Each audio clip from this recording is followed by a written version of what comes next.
Okay, Assalamualaikum warahmatullahi wabarakatuh. My name is ABDUL HADIF bin ABDUL HALIM from CDCS2555B, and today I will present my home network design and improvement. Alright, so this is my discussion today. Topics and highlight. First is introduction of my home network. The second is current home network. The third is proposed new home network upgrades, and lastly is conclusion. Alright, so this is introduction of my home network. The first is the home is a two-story property with a land area of 1,400 square feet, featuring 4 bedrooms, 2 living room. Living room at first floor has been used for PC setup, kitchen, and 3 bathrooms. Second is 5 household. There are 5 households. Each has its own smartphone, also other devices such as 3 laptops, smart TVs, an iPad, 2 desktop PC, and PlayStation 5. The third is the internet package. Internet package is Unify with 157 ringgit with 500 Mbps speed. The fourth is to facilitate daily affairs such as joining online class, play online games, scrolling social media, and so on.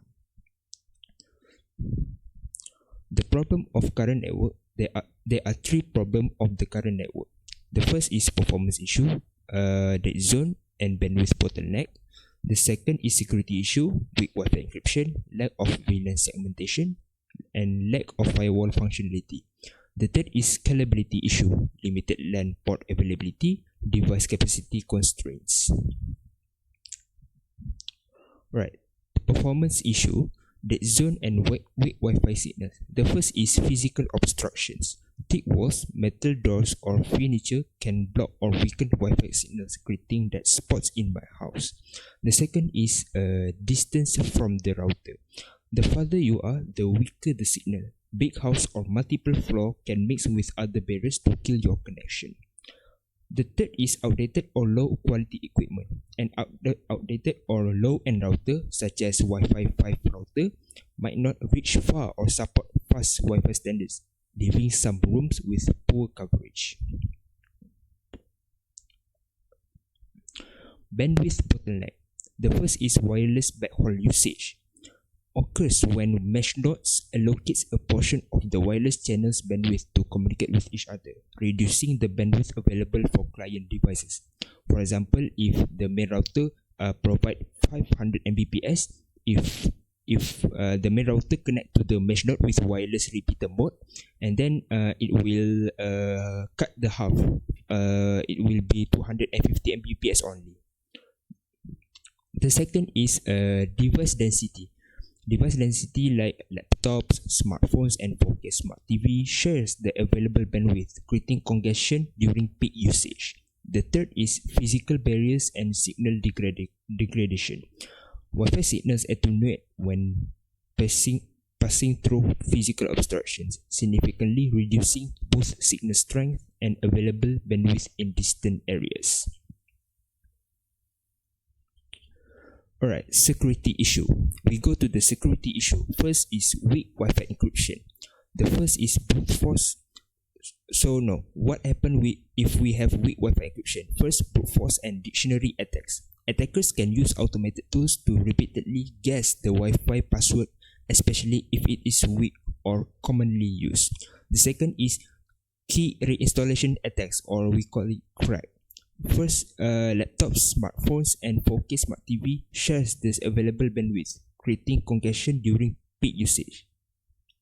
The third is a lack of advanced features. Lacks robust authentication methods to protect against unauthorized access. Right. Lack of VLAN segmentation. The first is IoT devices as entry points. Attackers can exploit vulnerabilities in these devices to infiltrate the network.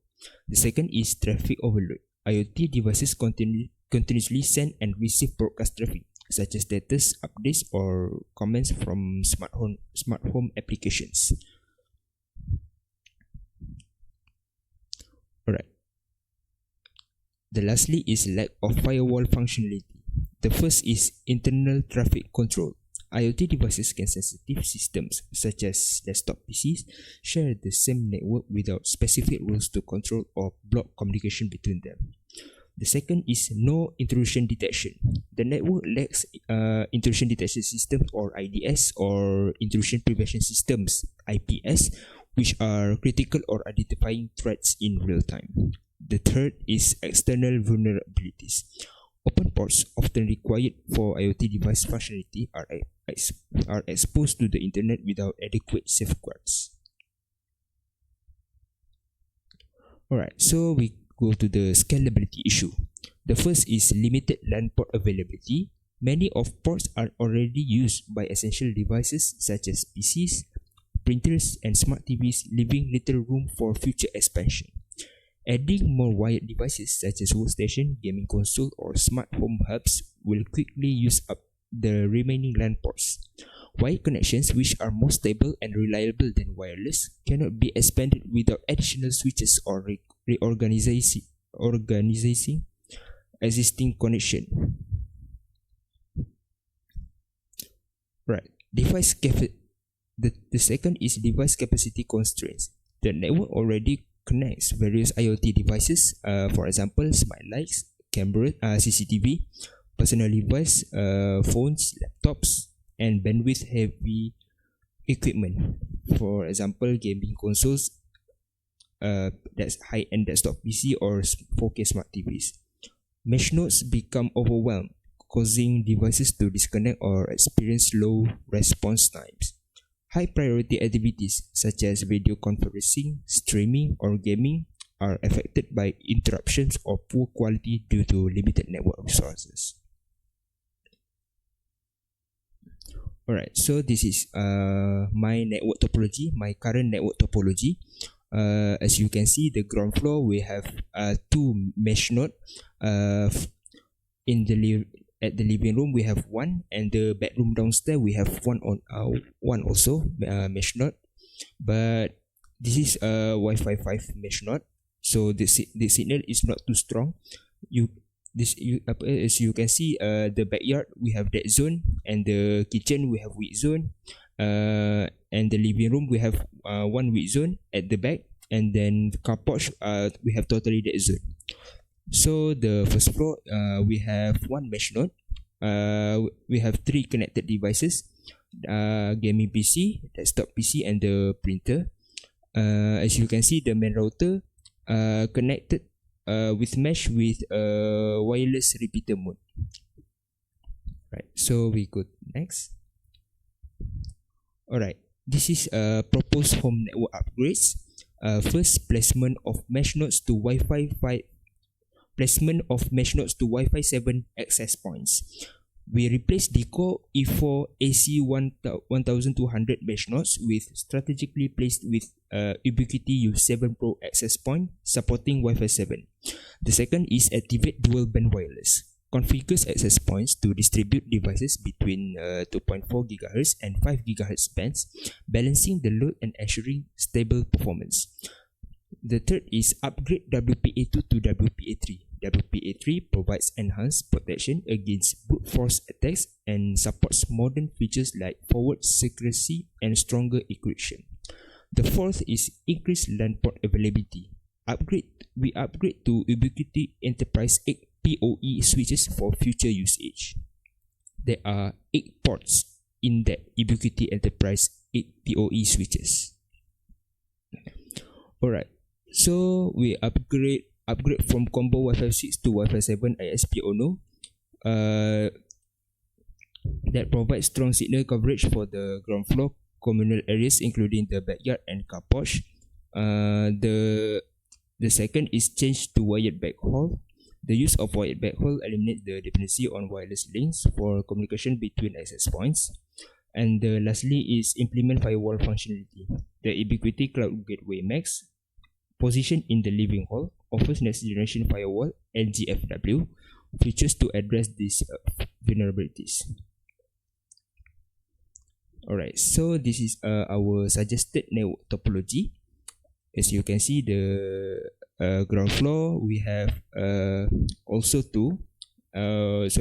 we have one Ubiquiti U7 Pro ceiling access point, and then we have Ubiquiti U7 Pro wall, and then the first floor we have ISP ONU, Ubiquiti gateway, and then Ubiquiti switch, and Ubiquiti U7 Pro ceiling.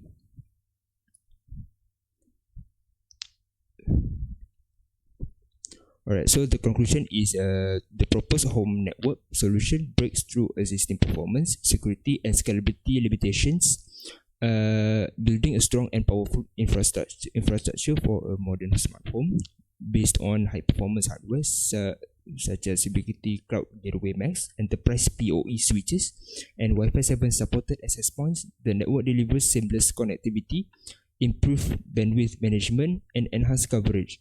The hierarchical network topology offers organized traffic flow and allows future scalability.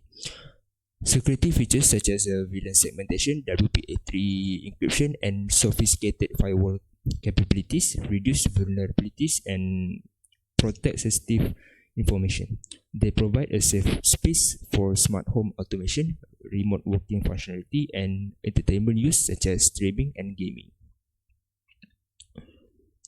Alright, that's all from me. Thank you for watching and see you soon.